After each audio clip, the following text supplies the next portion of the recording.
Μερικές φορές βλέπουμε ή ακούμε για ένα περιστατικό μεταξύ ανθρώπων που θα μπορούσε να αποτραπεί, αλλά κλιμακώνεται γρήγορα από το τίποτα, ακόμη και μέχρι το θάνατο ενός ατόμου. Κάτι τέτοιο κάνει τους ώριμους και φυσιολογικούς ανθρώπους να αναρωτιούνται πώς κάτι τόσο αμεληταίο μπορεί να καταλήξει σε τραγωδία. Υπάρχουν λόγοι πίσω από αυτό και δεν είναι όλοι αντιληπτοί για άτομα που δεν κατανοούν την βία. Αυτός είναι ένας από τους λόγους που στο Combatants Group επενδύουμε στην αρχή χρόνο εκπαιδεύοντας τα ασκούμενα μέλη μας για το πώς λειτουργεί το μυαλό και η ψυχή σε περιόδους κρίσης.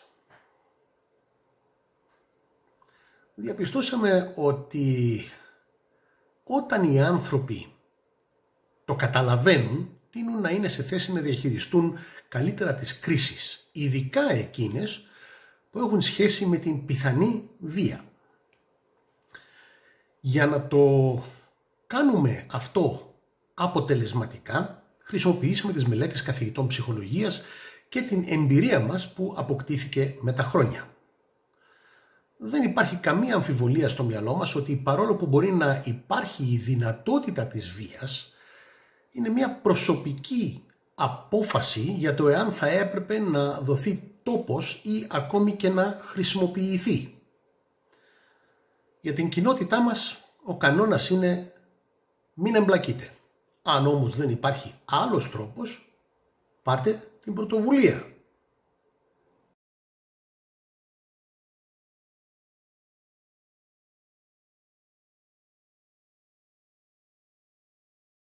Γεια σας, είμαι ο Ζακ.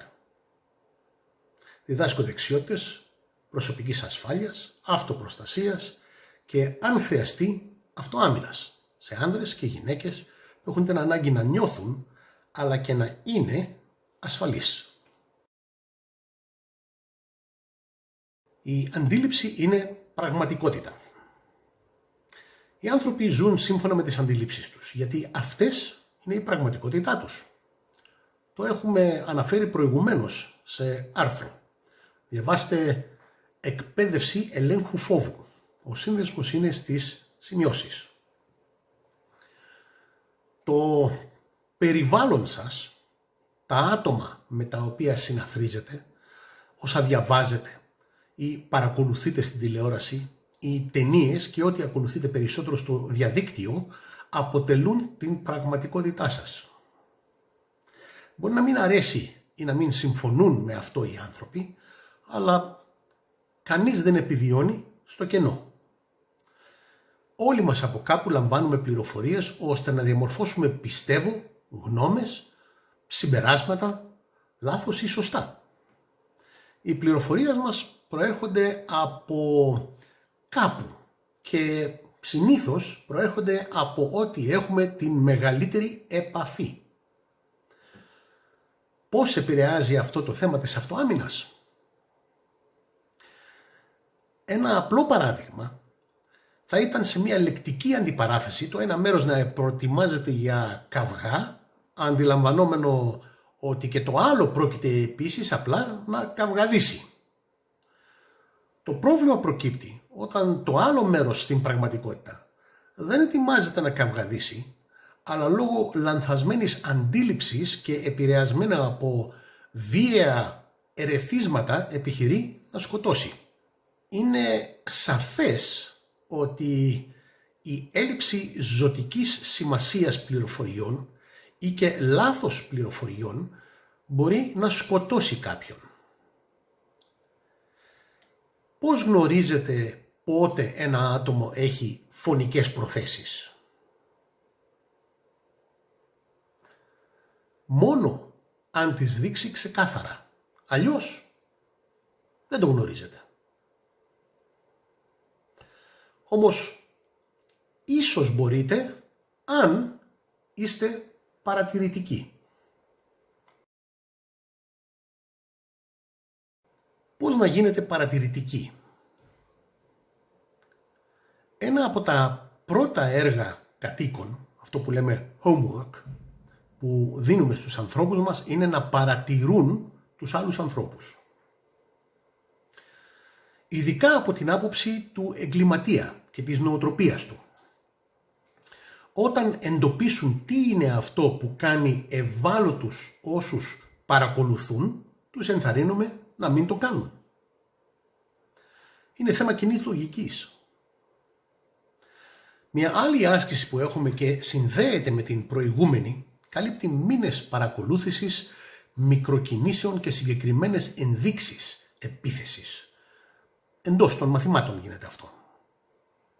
Αυτά αποτελούν προειδοποιήσεις επίθεσης και υπάρχουν κάμποσες τέτοιες ενδείξεις. Αυτή η πρακτική πρέπει να γίνει συνήθεια και παρόλο που κάποιοι λένε ότι τα διδάσκουν και τα εξασκούν, είναι γεγονός ότι δεν το κάνουν. Αυτός είναι και ο λόγος που πιάνονται ξεβράκωτοι οι ίδιοι ή και μαθητές τους σε μια κρίσιμη κατάσταση. Ή ακόμα χειρότερα, αντιδρούν υπερβολικά σε καταστάσεις στις οποίες δεν χρειάζεται καν να ανταποκριθούν.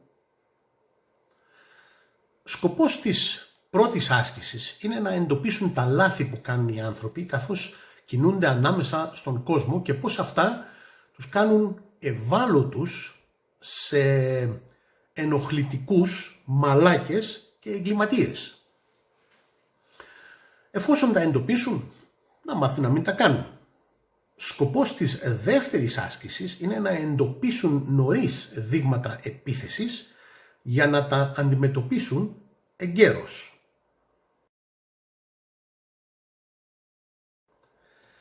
Δεν χρειάζεται να κάνεις τίποτα. Επιτρέψτε μου να το επαναδιατυπώσω αυτόν τον τίτλο. Τις περισσότερες φορές δεν χρειάζεται να κάνεις τίποτα. Είναι εκπληκτικό το πόσο εύκολα οι έφηβοι ειδικά μπορούν να εμπλακούν σε βίαιες καταστάσεις που δεν το δικαιολογούν καν. Πες το τεστοστερόνι, πες το κακή συμπεριφορά, πες το κακή κοινωνική προσαρμογή, πες το πίεση από ομότιμους, πες το ό,τι θες. Πιάνετε όμως την εικόνα. Μερικοί άνθρωποι κουβαλούν αυτή την ανώριμη εφηβική συμπεριφορά καθ' όλη τη διάρκεια της ζωής τους και γίνονται πραγματικοί μαλάκες απέναντι στους ώριμους και κοινωνικά προσαρμοσμένους ανθρώπους. Συχνά γίνονται εγκληματίες, επειδή το βήμα από το να είναι ελαφρώς κοινωνικά απροσάρμοστοι στο να γίνουν κοινωνικοί παρείες, κοινωνικά αρπακτικά, ακόμη και κατά συρροή εγκληματίες, είναι αρκετά εύκολο. Διαβάστε το άρθρο «Η εγκληματική βία δεν είναι καυγάς». Στις σημειώσεις είναι ο σύνδεσμος. Αυτό ειδικά αν δεν χαλιναγωγηθούν ή διορθωθούν νωρίς. Και εδώ διείστανται απόψεις περί αναμόρφωσης και φυλάκισης. Η μία πλευρά λέει ναι, γιατί πρέπει να δοθούν ευκαιρίες, και η άλλη λέει ας τους να σαπίσουν εκεί μέσα, μπας και σωθούμε. Στην πραγματικότητα δεν είναι καθόλου εύκολη η υπόθεση, διότι κάποιοι απλά γίνονται καλύτεροι στην τέχνη τους ανάμεσα σε γκουρού του είδους.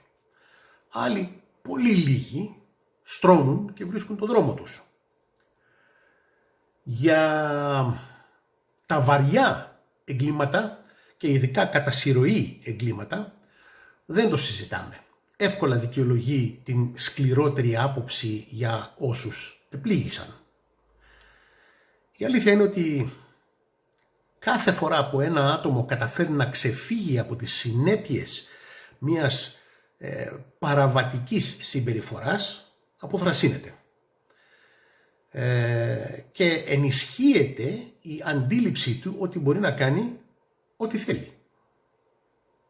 Μάλιστα, θεωρεί ότι αυτό μπορεί να επιτευχθεί χωρίς επίπονες συνέπειες.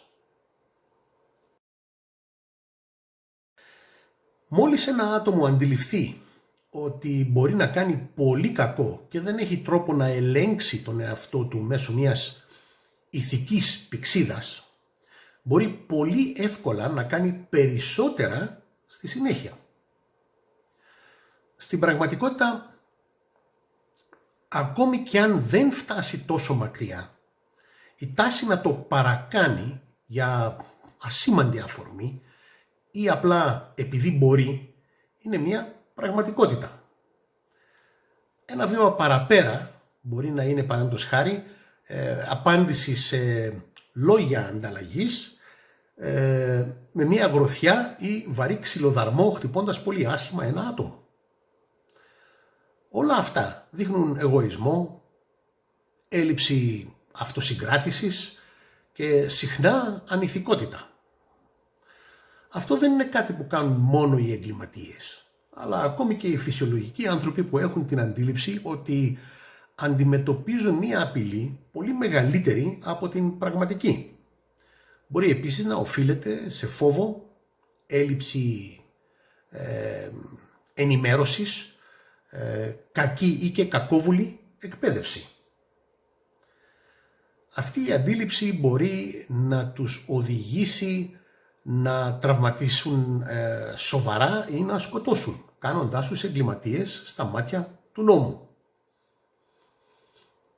Για παράδειγμα, άνθρωπος που εκπαιδεύεται και καλά στην χρήση ενός όπλου σε έναν αθλητικό σύλλογο και στην συνέχεια φέρει τέτοιο ανάμεσα στον κόσμο, εύκολα το βάζει στο χέρι να το χρησιμοποιήσει. Το αποτέλεσμα αυτού βέβαια είναι η σίγουρη καταστροφή της ζωής του στη συνέχεια, και αυτό επειδή η αντίληψή του για τον εαυτό του και τον κόσμο γύρω του έχει επηρεαστεί βαθιά από το περιβάλλον και την παρέα του. Η αντίληψή τους λοιπόν γίνεται πραγματικότητα. Έτσι μπορεί ένας απλός καυγάς να οδηγήσει σε φόνο. Είναι σαφές ότι πρέπει να υπάρξει μια σταδιακή προσέγγιση στη βία. Δεν σκοτώνεις για ψήλου πήδημα.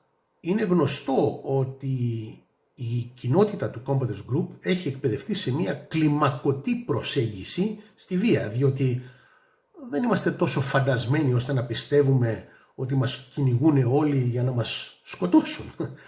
Έτσι κάνουν οι υπεύθυνοι άνθρωποι που διδάσκουν πραγματική αυτοάμυνα.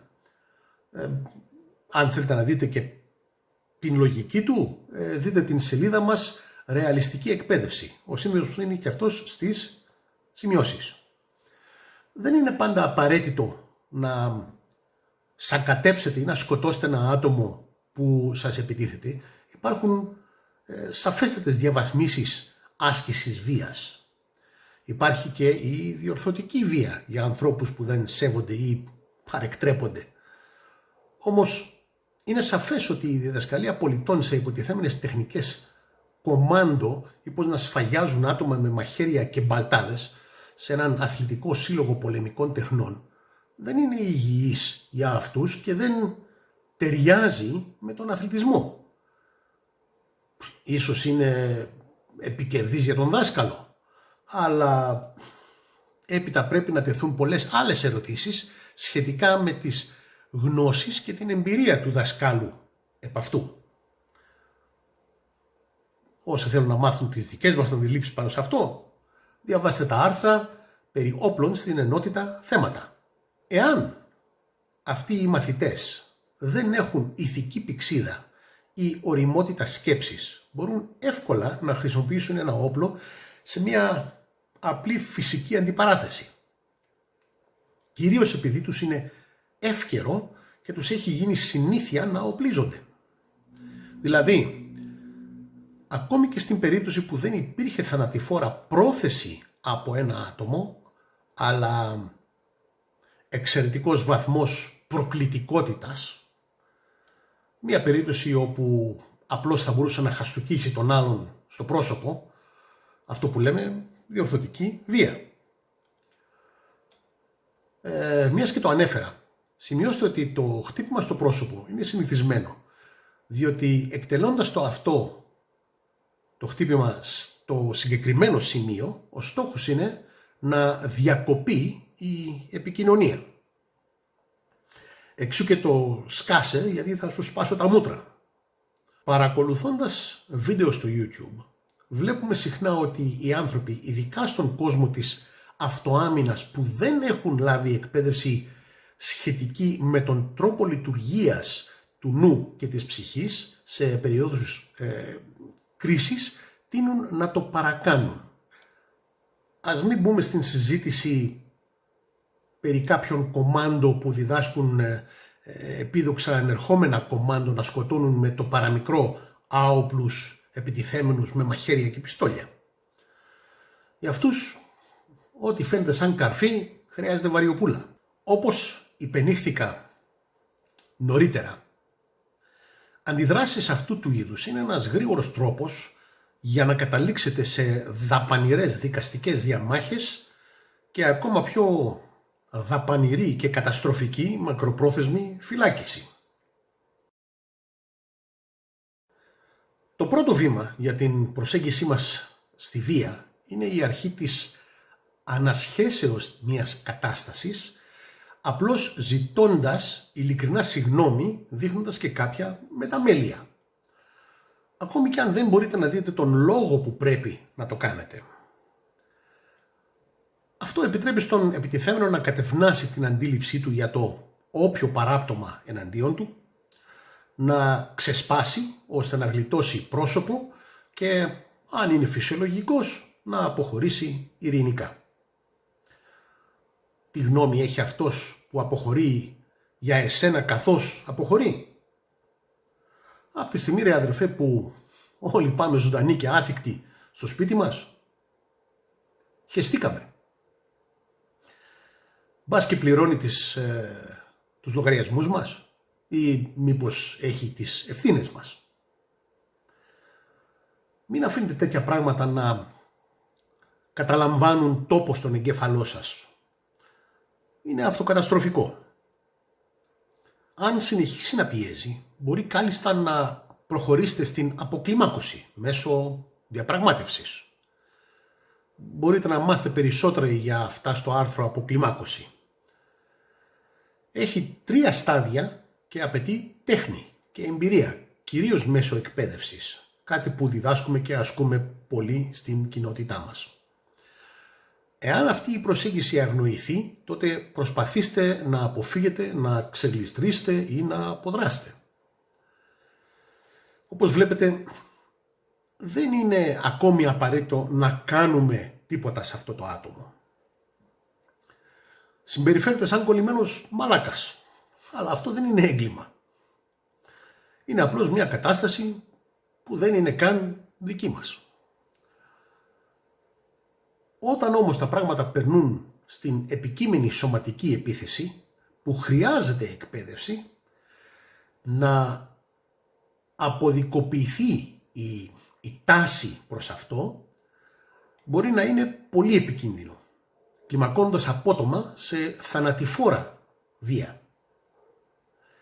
Με απλά λόγια, εάν κανένα από αυτά δεν είναι δυνατόν ή έχει αποτύχει, μόνο τότε στερείστε κάθε επιλογής και μένει μόνο η βία. Ακόμη και τότε, η κοινότητα του Combative Group εκπαιδεύεται σε μια κλιμακωτή εφαρμογή της βίας. Δηλαδή άσκηση βίας με φιδό. Φιδό εδώ σημαίνει η εφαρμογή της αρχής μας, το μόλις αρκετό αρκεί. Ο στόχος είναι να καταστεί ο επιτιθέμενος άμεσα απρόθυμος ή ανίκανος να συνεχίσει να πράττει βία. Μπορείτε να μάθετε περισσότερα για αυτό στο άρθρο άμεσα απρόθυμος ή ανίκανος. Και αυτό γίνεται μόνο με αποτελεσματικό προληπτικό χτύπημα που θα σβήσει τις αισθήσεις, ώστε να καταστεί ο επιτιθέμενος στιγμιαία αναίσθητος. Για να γίνει αυτό όμως χρειάζεται μια άλλη αρχή του συστήματος του Combative Group. Ποιος είναι ο κίνδυνος να μην εφαρμοστεί αυτή η τακτική αρχή? Η έλλειψη αποφασιστικότητας και ο δισταγμός στην χρήση ενός αποτελεσματικού προληπτικού χτυπήματος είναι πιθανόν να επιφέρει άθελά σας τον δικό σας τραυματισμό ή φόνο. Αυτό το πρώτο χτύπημα πρέπει να μετράει. Ο στόχος είναι να καταστήσει αμέσως τον επιτιθέμενο απρόθυμο ή ανίκανο να ανταποκριθεί, δίνοντάς μας την ευκαιρία να την κάνουμε. Λάβετε υπόψη ότι τα άτομα που δεν έχουν εκπαιδευτεί να διαβάζουν τη γλώσσα του σώματος ή ενδείξεις επίθεσης ή ύποπτες κινήσεις χεριών δεν θα το καταλάβουν αμέσως εάν ένας επιτιθέμενος ετοιμάζεται να επιτεθεί ή να τραβήξει όπλο. Στην πραγματικότητα ίσως να μην το δουν καν να οπλίζει το χέρι του. Η πιθανότητα να τραυματιστούν ή να σκοτωθούν αυτοί οι άνθρωποι είναι πολύ αυξημένες. Και εδώ είναι που το τρίτο στοιχείο της αρχής αποφασισμένος αδίστακτος γίνεται σημαντικό.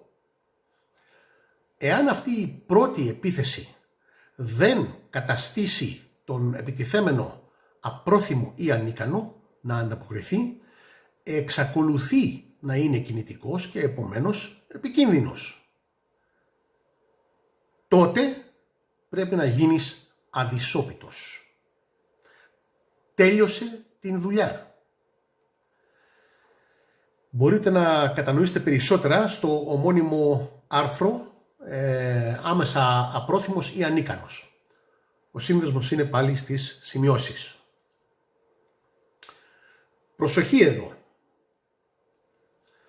Εδώ η αρχή μας, το μόλις αρκετό αρκεί, είναι πολύ σημαντική, διότι η νομική ανοχή στενεύει με κάθε επιπρόσθετο επίπεδο βίας. Πρέπει να φέρεις αποτέλεσμα. Πρέπει να προπονηθείτε ρεαλιστικά για να αντιμετωπίσετε την πραγματικότητα. Σε καταστάσεις άοπλης ή ένοπλης επίθεσης, κανείς δεν νοιάζεται αν γνωρίζετε πολεμικές τέχνες ή πόσο καλές είναι οι τεχνικές σας ή ακόμα πόσο τέλεια τις εκτελείτε. Βασικά, πιέστηκαν. Από την στιγμή που σας επιτέθηκαν, σας το απέδειξαν κιόλας. Το μόνο πράγμα που έχει σημασία είναι αν αυτό που κάνετε είναι αποτελεσματικό ή όχι. Για να έχουμε κάποιον βαθμό βεβαιότητας ότι θα είναι αποτελεσματικό, πρέπει η εκπαίδευση να είναι η πλέον ρεαλιστική και σε σημείο που θα λειτουργεί υπό ακραία πίεση. Και εδώ ταιριάζει να διαβάσετε το άρθρο «Η κίνδυνη της παρερμηνίας». Εάν η εκπαίδευση που λαμβάνει ένα άτομο δεν είναι όπως περιγράφω, οι πιθανότητες για γρήγορη επίλυση ή επιβίωση σε συμπλοκή μειώνονται σημαντικά. Η εξέταση του εαυτού μας και η επίτευξη αντικειμενικών συμπερασμάτων δεν είναι εύκολη. Όλοι αγαπάμε να χρωματίζουμε την άποψή μας για τον εαυτό μας με τον καλύτερο δυνατό τρόπο. Ωστόσο, αυτό δεν μπορεί να μας προετοιμάσει απέναντι σε καταστάσεις που μπορεί να πάνε στραβά. Η πραγματικότητα της βίας ειδικά είναι ότι μπορεί να λάβει απρόβλεπτες κατευθύνσεις και το μόνο που μπορούμε να κάνουμε είναι να προετοιμαστούμε όσο το δυνατόν περισσότερο. Είναι σαφώς η δική μας ευθύνη, αν είμαστε αρκετά αντικειμενικοί, για να αναζητήσουμε αυτούς που μπορούν να μας βοηθήσουν. Και είναι πάλι δική μας ευθύνη να κοιτάμε αντικειμενικά και με κοινή λογική όσα διδάσκουν και κάνουν αυτοί οι άνθρωποι που υποτίθεται ότι διδάσκουν το θέμα της αυτοάμυνας. Δεν έχουμε περιθώρια να παίζουμε. Η ζωή μας μπορεί να εξαρτηθεί από αυτό. Και εδώ κλείνουμε για σήμερα αυτήν την παρουσίαση. Να προσέχετε εκεί έξω.